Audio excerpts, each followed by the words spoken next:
არსებულ турბულენტურ გეოპოლიტიკურ ვითარებაში ევროკავშირის ერთ-ერთი მთავარი პრიორიტეტი მოსახლეობის უსაფრთხოების დაცვა. უსაფრთხოება კი იწყება უსაფრთხო საზღვრებით. ასევე ევროკავშირი იმ ქვეყნებს იახლოვებს, ვინც ამ ორგანიზაციის ფასეულობებს იზიარებს. თუ კი ვსაუბრობთ საქართველოზე, ევროკავშირში ძალიან ღიად ამბობენ, რომ ქართული ოცნების პოლიტიკამ ქვეყანა ამ ორგანიზაციას დააშორა და საერთოდ არასწორი მიმართულებით ვითარდება. ამიტომ ალბათ არ უნდა იყოს გასაკვირი, თუ კი, როდესაც ევროკავშირი მიიღებს უვიზო მიმოსვლის შეჩერების გამარტივებულ მექანიზმს, შესაძლოა ერთ-ერთი პირველი ეგრეთ წოდებული кейსი საქართველოს გახდეს. ამის საშუალება აქვს როგორც ევროკავშირის წევრ ერთ-ერთ ქვეყანას, ასევე ინიცირება პროცესის შეუძლია ევროკომისიას. ამ თემაზე დროებისთვის სპეციალურად ვესაუბრეთ ევროპელ კანონმდებლებს, რადგანაც გამარტივებული მექანიზმი პლენარულ სხდომაზე, კენჭისყრაზე სწორედ ევროპარლამენტში იქნება გატანილი და საინტერესო და მნიშვნელოვანია კანონმდებლების მოსაზრება და განწყობა ამ საკითხთან მიმართებით. ევროპელი დეპუტატები ძალიან ღიად ამბობენ, რომ ხარს უჭერენ და პატივს სცემენ საქართველოს მოსახლეობას, ადამიანებს, ვინც ამდენი დღის განმავლობაში იცავენ თავიანთ ევროპულ მომავალს, ვისი სურვილიც არის ქვეყნის დემოკრატიული განვითარება და ევროკავშირში გაწევრიანება. თუმცა პარალელურად ევროდეპუტატები იმასაც აღნიშნავენ, რომ თუ კი გადავხედავთ ამ გამარტივებულ მექანიზმს, საქართველოს არაერთი პუნქტით შეესადაგება იმ ქვეყანათა სიას, ვისთვისაც უვიზო მიმოსვლა შეჩერებული უნდა იყოს და ასევე ისინი ამბობენ, რომ მათი აზრით აუცილებელია ქართულმა ოცნებამ პასუხი ააგოს სწორედ იმ ქმედებებზე, რამაც ქვეყანა გადაიყვანა ევროინტეგრაციის გზიდან და წაიყვანა არასწორი მიმართულებით. I am sure more than convinced that Bidzina Ivanishvili never დარწმუნებული ვარ, რომ ბიძინა ივანიშვილს არასოდეს სდომებია საქართველოს ევროკავშირში გაწევრიანება. ეს მისთვის ერთგვარი პროექტია, რომ არ დაუშვას საქართველოს ევროკავშირში ინტეგრაცია. მისი ინტერესი სხვაა, ის შეუთავსებელია ევროპულ ფასეულობებთან. ამიტომაც რთულია დაარწმუნო ეგრეთ წოდებული ქართული ოცნება დაუბრუნდეს ევროპულ გზას. ისინი მანიპულირებდნენ ამ თემით ქვეყნის შიგნით. მანიპულირებდნენ აქ თითქოს პროევროპულები იყვნენ. მათ ეშინოდათ არჩევნებში დამარცხება ღიად რომ ეთქვათ რა მიზნები ჰქონდათ. ამიტომაც ეს მხოლოდ 28 ნოემბერს გააცხადეს და ნიღბები ჩამოიხსნეს.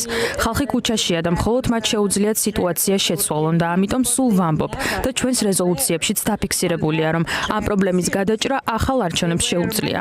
მათ მისაღწევად შესაძლოა ევროკავშირმა ითამაშოს გარკვეული როლი. პარლამენტში ვაკეთებთ ყველაფერს და საჭიროა ევროინსტიტუტების მეტი ჩართულობა, განსაკუთრებით კი წევრი ქვეყნების, რათა იყოს ზეწოლა, უპირველეს ყოვლისა სანქციებით, რომელიც კარგი ბერკეტია.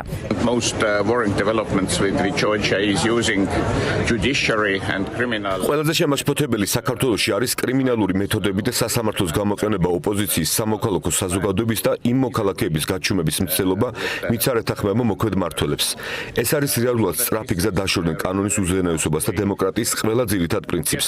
რაც შეეხება ბერკეტებს, ევროკავშირის და წევრ ქვეყნებს შეუძლიათ მეტი შეზღუდვა დაუწესონ პასუხისმგებელ პირებს, ვისაც მიჰყავთ ქვეყანა არასწორი მიმართულებით. ასევე მაგიდაზია უვიზო მიმოსვლის საკითხი, რომელიც ემყარება კანონიერ საფუძვლებს და თუკი ამ კანონიერი საფუძვლებიდან რომელიმე ირღვევა, უვიზო მიმოსვლა არ შეიძლება შენარჩუნდეს. ეს ორი კონკრეტული საკითხი, რომელიც საბჭოთა წევრი ქვეყნების დღის წესრიგშია.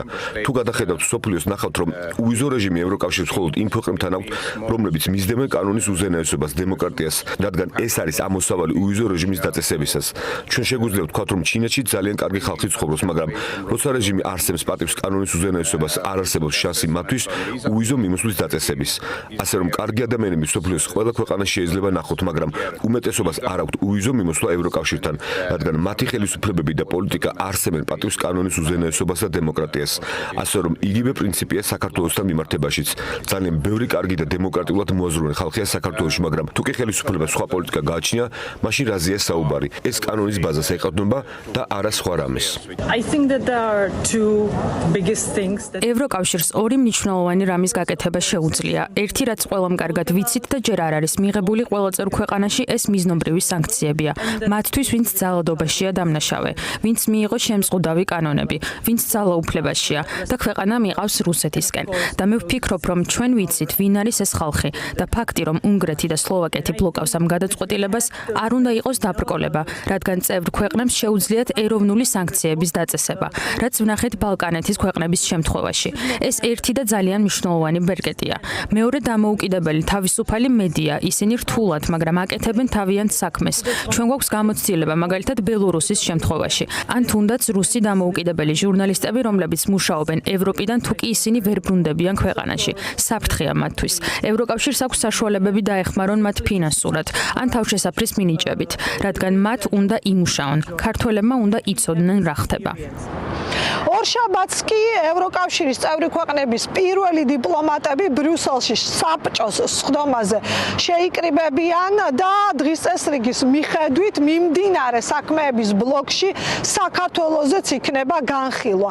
ევროსკოპს წყარო ევროკავშირში ამას უდასტურებს და იმასაც ამბობს, რომ მოლაპარაკებების მაგიდაზე დახურულ კარს მიღმა ყველა ბერკეტი იქნება კლავაც წარმოდგენილი და უნდა ვივარაუდოთ, რომ ამ ყველა ბერკეტში რა თქმა უნდა უვიზო მიმოსვლის შეჩერებაც იგულისხმება, თუ იმ ფაქტს გავითვალისწინებთ, რომ სულ ცოტა ხნის წინ პოლონეთის პრემიერ-მინისტრმა დონალდ ტუსკმა სწორედ ამ თემაზე ისაუბრა და უნდა იყოს სავარაუდო, რომ დახურულ კარს მიღმა პოლონეთის წარმომადგენელი ამ საკითხს წამოჭრის. პოლონეთს ახლა აინტერესებს, რამდენი ქვეყანა უჭერს მხარს ამ წინადადებას და ზოგადად რა განწყობა არის ევროკავშირის წევრ ქვეყნებს შორის.